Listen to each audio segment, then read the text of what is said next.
जळगाव जिल्ह्यात बुधवारी घडलेल्या या दोन वेगवेगळ्या भीषण अपघातामध्ये एकूण 7 जणांचा मृत्यू झाला आणि यात दोन नववधूंचा समावेश असल्यामुळे या घटनेचं दुःख आणखी गडद झालं आहे. एका ठिकाणी लग्नाला अवघे 4 दिवस झालेले असताना नववधूचा मृत्यू झाला, तर दुसऱ्या ठिकाणी लग्नाला 8 दिवस बाकी असताना वगदत्त वधूचा दुर्दैवी अंत झाला. दोन्ही घटनांनी संपूर्ण महाराष्ट्र हादरून गेला आहे. पहिली घटना पाचोरा तालुक्यातील बाबरोड महादेवाजवळील जवळ घडली. अमरावती जिल्ह्यातील अचलपूर तालुक्यातील हरम गावातील कुटुंब वणीगडावर देवीच्या दर्शन घेण्यासाठी गेले होते.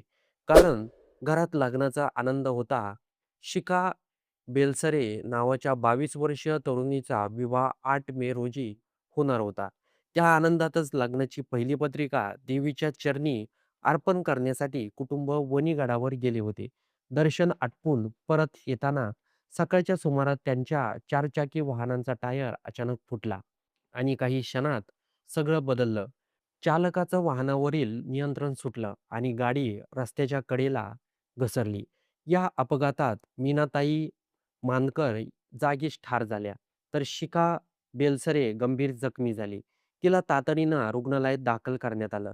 पण तिची प्रकृती चिंताजनक असल्याने जळगावाला हलवत असताना वाटेतच तिचा मृत्यू झाला. लग्नाच्या स्वप्नांनी सजलेली शिखा काही क्षणातच काळाच्या पडद्याआड गेली. दुसरी घटना याहूनही अधिक भीषण होती.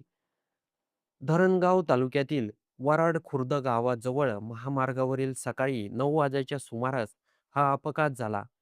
गुजरातमधील वापी येथे लग्न झाल्यानंतर नववधू पूजा वाकडकर हिला प्रथमच माहेरी अकोल्याला नेत असताना त्यांच्या वाहनांचा टायर फुटला आणि त्यानंतर गाडी थेट गॅस टँकरवर आदळली. या भीषण धडकेत गाडीचा पुढील भाग अक्षरशः चक्काचूर झाला. या अपघातात नववधू पूजा वाकडकर हिच्यासह दत्तू भगवान आणि जगदीश वाकडकर यांचा जागीच मृत्यू झाला. तर इतर 6 जण गंभीर जखमी झाले आहेत. जखमींमध्ये एक 14 वर्षाचा मुलगाही आहे. त्याची प्रकृती अत्यंत चिंताजनक असल्याचं सांगितलं जात आहे. अपघातानंतर स्थानिक नागरिकांनी तात्काळ घटनास्थळी धाव घेतली आणि बचाव कार्य सुरू केलं. जखमींना तातडीनं जळगावच्या शासकीय रुग्णालयात, वैद्यकीय महाविद्यालयात रुग्णालयात दाखल करण्यात आलं आहे. डॉक्टरांकडून त्यांच्यावर उपचार सुरू आहेत. या दोन्ही घटनेमध्ये एक गोष्ट अत्यंत वेदनादायक आहे. दोन्ही ठिकाणी आयुष्याची सुरुवात होणार होती. एका ठिकाणी नववधू माहेरी आनंदाने जात होती, तर दुसऱ्या ठिकाणी वधू आपल्या लग्नाच्या तयारीत होती. पण नियतीने क्षणार्धात सर्व काही हिरावून घेतलं. या अपघाताने पुन्हा एकदा रस्ते सुरक्षेचा प्रश्न ऐरणीवर आणला आहे. वाहनांचे टायर फुटणे ही गंभीर बाब आहे आणि त्यामागे देखभाल, वेग, रस्त्याची स्थिती आणि यासारख्या अनेक कारणांचा विचार करावा लागणार आहे. मात्र या सगळ्या चर्चा पलीकडे आज कुटुंब उद्ध्वस्त झाली आहेत. त्यांचं दुःख शब्दात व्यक्त करणं अशक्य आहे. एकीकडं लग्नाचा आनंद, दुसरीकडं अचानक आलेलं दुःख.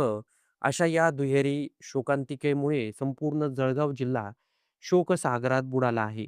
तर मंडळी, या घटनेबद्दल आपलं काही मत असेल तर ते कमेंट बॉक्समध्ये नोंदवायला विसरू नका आणि व्हिडिओ आवडला असेल तर सर्वात आधी चॅनलला सबस्क्राईब देखील नक्की करून जा.